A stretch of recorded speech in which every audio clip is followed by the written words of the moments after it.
Yeah, we got some bounces. I think we played more the style of game that we did in the first couple. We didn't have a great start to the game. We weren't bad in the first, but we weren't great in the second. And we got back to the way we needed to play to have success. And some guys made some big plays at the right time. And led by Barkey, he was incredible out there tonight. And that's what you need. You need your leaders to step up and lead the way, and he did that tonight. Carolina was sticking around. You get that goal minute 30 in. How big was that to make it 2-1? Huge. Bogey, he's been so good every time he's been in the lineup, and huge play by him. It just allows you to settle in and get comfortable, and once they tied it up, it's one of those things that anything could happen. You get a lucky bounce and they get the lead, but yeah, we just did a great job after that of locking it down and get back to our game. But it gave us the confidence to continue to build. So huge play by Bokey there. Are you surprised just the way that this series has gone? I mean, it was supposed to be this low-scoring, tight checking game. Yeah, I don't think that the way the games have been played is really an indication of what the outcome's been score-wise. They've been pretty tight. It just seems like we've gotten a couple bounces and a couple lucky breaks here and there that have kind of given us a pretty good lead. We've capitalized on special teams, obviously, which is huge this time of year. So, don't expect that, but it doesn't matter. It's not going to change anything about next game. We got to come in and prepare the same way, and it's always the toughest one to get. So we got to make sure we bring our best. Brad, what is the challenge of that when the next one is for a shot at the final? It doesn't. You don't think about that.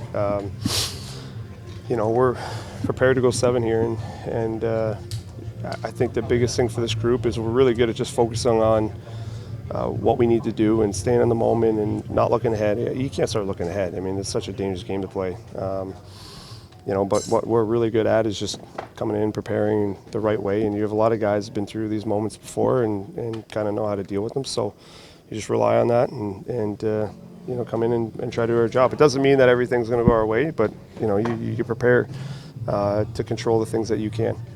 This is exactly what you envisioned, though, right, Brad? When you came here, that you'd be at this juncture.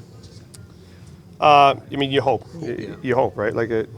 You never know how things are going to go. There's so many things that you can't control in playoffs that can dictate the outcome of a series, and we've been fortunate with some bounces and some calls and stuff like that have helped us get to the point we're at.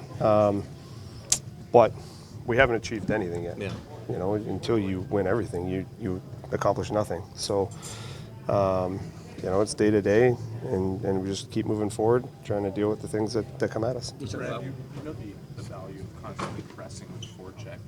What's the feeling on the bench when you see the defenseman bail out of a hit and all of a sudden there's a chance in front?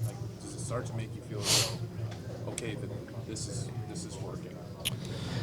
Yeah, it's a tough. We have a really good forecheck. We come hard and this team has played that way for a while now, so they know how to read off each other and they kind of know where to go to get pucks back and to support each other. But yeah, that's what you're looking for, is to find ways to get pucks back, and whether it's you get a turnover because you get a stick on it, or you hit a guy, or he gets out of the way. It all leads to the same result: you getting it back and hopefully creating a play. So it's a tough thing this time of year when forechecks come hard. The game still has elements of intimidation. That's one of them. Can you feel that on the bench when it's starting to work? It's tough. It changes every game, and honestly, it changes every play.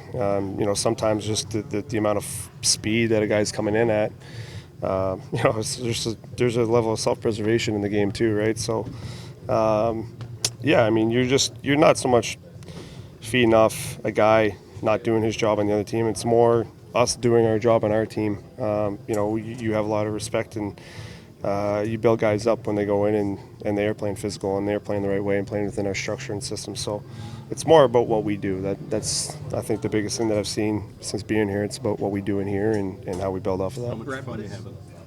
Having a lot of fun. Yeah, it's such a great group to be part of, and I've been part of really good teams before. And you don't really, there's been moments that I haven't truly appreciated until I've gone through it, and I look back on it now. So just trying to enjoy every moment. These things go by fast. There's only 3 or 4 weeks left in the season, and you're trying to enjoy every single second of it because you never know when it's going to end, and you never know when you get an opportunity like this again. So yeah, definitely enjoying it.